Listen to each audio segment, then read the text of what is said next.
ಇನ್ನು ವಿದ್ಯಾರ್ಥಿ ಚುನಾವಣೆ ಪುನರಾರಂಭಕ್ಕೆ ಇದೀಗ ಚಿಂತನೆ ನಡೆಸಲಾಗ್ತಾ ಇದೆಯಲ್ಲ, ಈ ವಿಚಾರಕ್ಕೆ ಸಂಬಂಧಪಟ್ಟಂತೆ ಎಲೆಕ್ಷನ್ ಬಗ್ಗೆ ಮೈಸೂರು ವಿದ್ಯಾರ್ಥಿಗಳು ಕೂಡ ಪ್ರತಿಕ್ರಿಯೆ ಕೊಟ್ಟಿದ್ದಾರೆ. ಯಾಕಂತ ಹೇಳಿದ್ರೆ ಇಲ್ಲಿ ಏನೆಲ್ಲ ಆಗಬಹುದು, ಆದ್ರೆ ಏನಾಗುತ್ತೆ, ಆಗದೆ ಇದ್ರೆ ಏನಾಗುತ್ತೆ, ಎಲ್ಲಾ ವಿಚಾರಗಳ ಆಗು ಹೋಗುಗಳ ಬಗ್ಗೆ ವಿದ್ಯಾರ್ಥಿಗಳು ಮಾತನಾಡಿದ್ದಾರೆ. ಚುನಾವಣೆ ಬಗ್ಗೆ ಹಾಗಾದ್ರೆ ವಿದ್ಯಾರ್ಥಿಗಳು ಏನಂತಾರೆ ನೋಡೋಣ. ಕಾಲೇಜುಗಳಲ್ಲಿ ಸ್ಟೂಡೆಂಟ್ ಎಲೆಕ್ಷನ್ ಅನ್ನು ಮಾಡುವಂತಹ ಚಿಂತನೆಯಲ್ಲಿ ಈಗ ಸರ್ಕಾರ ಇರತಕ್ಕಂಥದ್ದು. ಇದಕ್ಕೆ ಸಂಬಂಧಪಟ್ಟಂತೆ ನಮ್ಮೊಟ್ಟಿಗೆ ಮಾತನಾಡಲಿಕ್ಕೆ ಮೈಸೂರಿನ ಮಹಾರಾಣಿ ಕಾಲೇಜಿನ ವಿದ್ಯಾರ್ಥಿನಿಯರಿದ್ದಾರೆ. ಪ್ರಮುಖವಾಗಿ ಈ ಒಂದು ಸ್ಟೂಡೆಂಟ್ ಎಲೆಕ್ಷನ್ನಿಂದ ಆಗ್ತಕ್ಕಂಥ ಲಾಭಗಳೆಷ್ಟು, ನಷ್ಟಗಳೆಷ್ಟು, ಜೊತೆಗೆ ಇದರಿಂದ ಆಗ್ತಕ್ಕಂಥ ಸಾಧಕ ಬಾಧಕಗಳನ್ನು ನಾನೊಟ್ಟಿಗೆ ಮಾತನಾಡಲಿಕ್ಕೆ ವಿದ್ಯಾರ್ಥಿನಿಯರಿದ್ದಾರೆ. ಅವ್ರನ್ನ ನೇರವಾಗಿ ಮಾತನಾಡ್ತಾ ಹೋಗ್ತೀನಿ. ಮೊದಲಿಗೆ ಈ ಥರದ ಚುನಾವಣೆಗಳಿಂದ ಆಗ್ತಕ್ಕಂಥ ಲಾಭ ಅಂತಂದರೆ ಸ್ಟೂಡೆಂಟ್ಸ್ಗೆ ಕಮ್ಯುನಿಕೇಷನ್ ಸ್ಕಿಲ್ಗೆ ತುಂಬಾ ಹೆಲ್ಪ್ ಆಗುತ್ತೆ, ಲೀಡರ್ಶಿಪ್ ಕ್ವಾಲಿಟೀಸ್ ಬರುತ್ತೆ.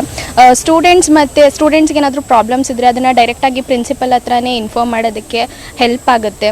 ಆಮೇಲಿಂದ ಟೀಚರ್ಸಿಗೆ ಗೊತ್ತಾಗದೇ ಇರೋ ಎಷ್ಟೋ ವಿಷಯಗಳು, ಸ್ಟೂಡೆಂಟ್ಸ್ ಪ್ರಾಬ್ಲಮ್ಸ್ ಇರ್ಬೋದು, ಅವರಿಗೆ ಬೇಕಾಗಿರೋ ಫೆಸಿಲಿಟೀಸ್ ಏನಿದೆಯೋ ಅದನ್ನೆಲ್ಲ ಅವರು CRಗೆ ಓಪನ್ ಆಗಿ ಹೇಳ್ತಾರೆ. ಇದರಿಂದ CRಸು ಹೋಗಿ ಪ್ರಿನ್ಸಿಪಲ್ ಹತ್ರ ಡೈರೆಕ್ಟಾಗಿ ಕನ್ವೆ ಮಾಡೋದಕ್ಕೆ ತುಂಬಾ ಹೆಲ್ಪ್ ಆಗುತ್ತೆ. ಸೊ ಹಾಗಾಗಿ ಎಲೆಕ್ಷನ್ಸು ಎಲ್ಲ ಕಾಲೇಜಿಗೂ ಬೇಕು ಅಂತ ಅನಿಸುತ್ತೆ. ಸರಿ, ಇಲ್ಲ ಲೀಡರ್ಶಿಪ್ಪು ಮತ್ತು ನಮ್ಮ ಕ್ಲಾಸಸ್ದು ಏನೇ ಪ್ರಾಬ್ಲಮ್ಸ್ ಇದ್ದರೂ ಪ್ರಿನ್ಸಿಪಲ್ ಹತ್ರ ಚರ್ಚೆ ಮಾಡ್ಬೋದು. ಮತ್ತು ಇದು ಕಾಲೇಜಲ್ಲಿ ಯಾವ್ದಾರ ಫಂಕ್ಷನಿಗೆ ನಾವೇ ಹೇಳ್ಬಿಟ್ಟು ಮಾಡಿಸ್ಬೋದು. ಸರ್, ಲೀಡರ್ಶಿಪ್ಪಿಂದ ಒಳ್ಳೆಯದು. ಅಂದರೆ ನಿಮ್ಮ ಓದಿನ ಮೇಲೆ ಇದು ಯಾವುದೇ ರೀತಿಯಾದಂಥ ಪರಿಣಾಮ ಬೀರೋದಿಲ್ಲ? ಸರ್, ಏನಿಲ್ಲ, ಓದಿದ ಮೇಲೆ ಯಾವುದೇ ಪರಿಣಾಮ ಬೀರೋದಿಲ್ಲ. ನಮ್ಮದು ಲೀಡರ್ಶಿಪ್ ಮುಂದೆ ನಮಗೆ ಯೂಸ್ ಆಗುತ್ತೆ. ಹೌದು, ಅದು ನಿಜ, ಸತ್ಯನೇ. ಯಾಕಂದರೆ ನಾವು ನೆಕ್ಸ್ಟ್ ಈಗ ಡಿಗ್ರಿ ಮುಗ್ದಾದ್ಮೇಲೆ ಕೆಲ್ಸಕ್ಕೆ ಹೋಗ್ತೀವಿ, ಇಲ್ಲ ಕೆಲವರು ಮಾಸ್ಟರ್ಸಿಗೆ ಹೋಗ್ತಾರೆ. ಆ ಟೈಮಲ್ಲಿ ಅವರಿಗೆ ಸ್ವಲ್ಪ ಕಡಿಮೆ ಇರುತ್ತೆ ಈ ಚಾನ್ಸಸ್ ಸಿಗೋದು.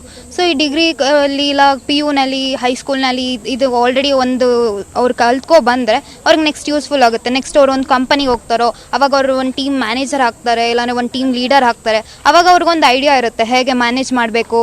ಒಂದು ಮ್ಯಾನೇಜ್ಮೆಂಟ್ ಅನ್ನೋದು ಒಂದು ನಾಲೆಜ್ ಅವ್ರಿಗೆ ಆಲ್ರೆಡಿ ಇರುತ್ತೆ. ಒಂದು ಕಮ್ಯುನಿಕೇಷನ್ ಸ್ಕಿಲ್ ಬಂದಿರುತ್ತೆ ಅವ್ರಿಗೆ ಆಲ್ರೆಡಿ. ಅವಶ್ಯಕತೆ ಇದೆ ಸರ್.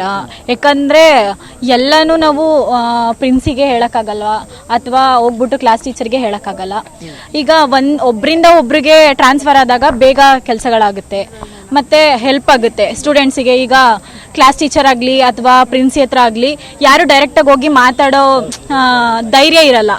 ಆ ಥರ ಇದ್ದಾಗ ಕ್ಲಾಸಲ್ಲಿ CR ಇದ್ದರೆ ಅಥವಾ ಪ್ರೆಸಿಡೆಂಟ್ ಇದ್ದರೆ ಅವ್ರಿಗೆ ಹೇಳ್ಕೊಳಕ್ಕೆ ಅವರು ಕ್ಲೋಸ್ ಇರ್ತಾರೆ. ಆವಾಗ ಹೇಳ್ಕೊಳಕ್ಕೆ ಅವರಿಗೆ ಈಸಿ ಆಗುತ್ತೆ ಮತ್ತು ಧೈರ್ಯನೂ ಇರುತ್ತೆ. ಇದು ಮಹಾರಾಣೀಸ್ ಕಾಲೇಜ್ನ ವಿದ್ಯಾರ್ಥಿನಿಯರ ಮಾತು. ಮುಖ್ಯವಾಗಿ ಸರ್ಕಾರ ತೆಗೆದುಕೊಳ್ತಾ ಇರತಕ್ಕಂಥ ಈ ಒಂದು ನಿರ್ಧಾರದಿಂದ ಸಾಕಷ್ಟು ಲಾಭಗಳಿದ್ದಾವೆ. ಕೆಲವು ಮನಸ್ತಾಪಗಳಿರ್ಬೋದು ಅಥವಾ ಅಲ್ಲಿ ಕೆಲವು ವ್ಯತ್ಯಯಗಳಿದ್ದಂತಹ ಸಂದರ್ಭದಲ್ಲಿ ಅದು ಸ್ವಲ್ಪ ಮಟ್ಟಿಗೆ ಮಾತ್ರ ಇರುತ್ತೆ. ಅದು ಕಾಲಾನಂತರ ಅದೆಲ್ಲವೂ ಕೂಡ ಹೊರಟೋಗುತ್ತೆ. ಯಾಕೆಂತ ಹೇಳಿದರೆ ಒಂದೇ ಕಾಲೇಜಿನಲ್ಲಿ ಎಲ್ಲ ವಿದ್ಯಾರ್ಥಿಗಳು ಇರ್ತಾರೆ. ಚುನಾವಣೆ ಅಂತಕ್ಕಂಥದ್ದು ಸಹಜ ಅಂತಕ್ಕಂಥ ಒಂದು ಮನೋಭಾವ ಆ ಕಾಲೇಜಿನ ಹಂತದಲ್ಲೇ ಬರುತ್ತೆ. ಹೀಗಾಗಿ ಈ ಥರದ ಚುನಾವಣೆಗಳನ್ನು ಮಾಡ್ತಕ್ಕಂಥ ಕೆಲಸಕ್ಕೆ ಸರ್ಕಾರ ಮುಂದಾಗಿರ್ತಕ್ಕಂಥದ್ದು ಸ್ವಾಗತಾರ್ಹ ಅನ್ನೋ ಮಾತು.